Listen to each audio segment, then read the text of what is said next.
It is entirely possible when you're in the middle of a series of events like the one we're all sitting in right now to lose hope.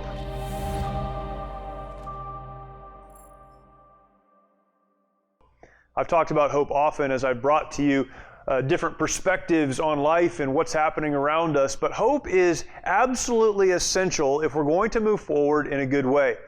And yet, when you're considering all of the things that we're looking at right now, and all of the things that we're experiencing right now, and all of the news that's being pushed at us right now, it is easy to lose hope. I believe there is always a reason to hope. There is always a reason to look beyond our current circumstances and understand that what we're seeing right now, right here, is not all there is.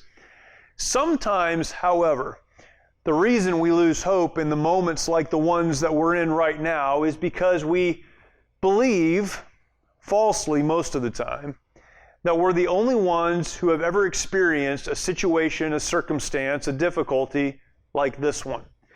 We look at what's happening in our own world, and right now, as Americans, we look at what's happening in our world, and we think, man, we're the only ones who have ever experienced this.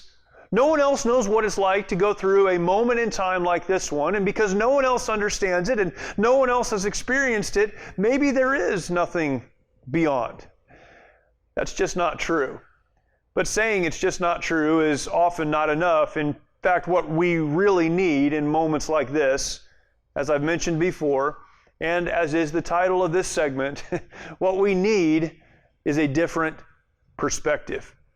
I want to read to you something I did not write. I couldn't find the original source for this, but this provides so much great perspective in moments like this one.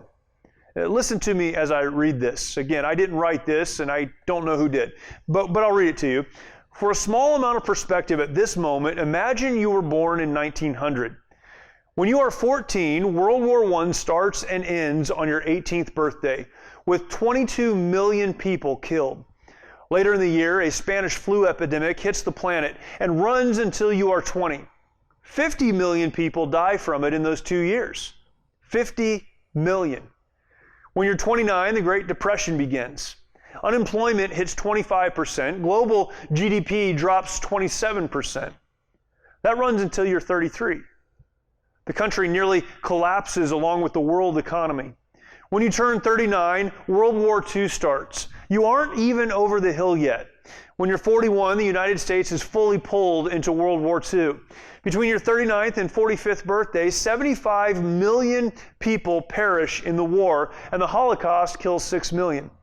At 50, the Korean War starts, and 5 million perish. At 55, the Vietnam War begins, and it doesn't end for 20 years. 4 million people die in that conflict. Approaching your 62nd birthday, you have the Cuban Missile Crisis, a tipping point in the Cold War. Life on our planet as we know it could well have ended. Great leaders prevented that from happening. As you turn 75, the Vietnam War finally ends. Think of everyone on the planet born in 1900. How do you survive all of that?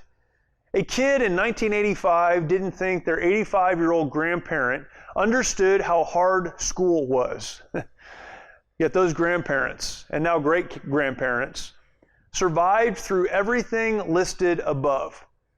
Perspective is an amazing art. Let's try and keep things in perspective. Let's be smart, help each other out, and we will get through all of this. Source unknown. Man, what a great perspective. You know what else happened during that period of time? Some of the great innovations of modern history also happened. While there were wars and pandemics and struggles globally, there were also men putting their feet on the moon. Incredible inventions that we've been building on for generations. Amazing things in health and science and technology. All of these things also happened during one of the most difficult periods of human history. Now look at your own life and look at what you're experiencing right now. Perhaps what you need to find hope is little more than perspective. As difficult as these days are, and they certainly are, as confusing as they can be, and they are very confusing. We're all trying to wade our way through and figure out the best course and trying to understand things clearly. As difficult as this moment is, It's not the first difficult moment in human history. It certainly won't be the last. And we can rest assured, just as those who came before us dealt with difficult things and found hope on the other side, so will we. If only we'll maintain a perspective that helps us to understand this is bad, but it can also be really good, and we'll continue to move forward in a great way.